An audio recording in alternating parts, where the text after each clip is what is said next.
এক মিনিটের মধ্যে আমরা ক্লাস 8 প্রশ্নবিচিত্রা 2025 সালের পরিবেশ ও বিজ্ঞান ফার্স্ট ইউনিট টেস্টের প্রথম স্কুলের প্রশ্নের উত্তরগুলি করব। তো দেখতে পাচ্ছ একের দাগে একটি 2 কেজি ভরের বস্তুকে পৃথিবী যে বল দ্বারা টানে তা হলো কত 19.6 নিউটন। এরপরে সময় বাড়ার সঙ্গে সঙ্গে পতনশীল বস্তুর বেগ বাড়তে থাকে। তারপর বলছে ঘনত্বের এসআই একক হলো কিলোগ্রাম পার ঘনমিটার। ফেরাস যোগে আয়রনের যোজ্যতা হচ্ছে 2।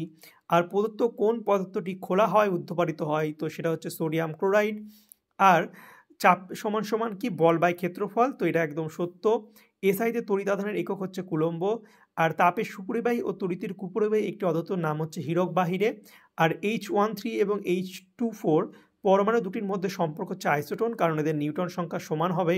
তো ফুল ভিডিও তোমরা দেখার জন্য এবং ডিটেলসে বোঝার জন্য ডিসক্রিপশন বক্স চেক করবে, সেখানে আমি ফুল ভিডিওর লিঙ্ক দিয়ে দেবো। তো চলো বাই, দেখা হচ্ছে তোমাদের সঙ্গে পরের একটা ভিডিওতে। Thank you for watching my videos.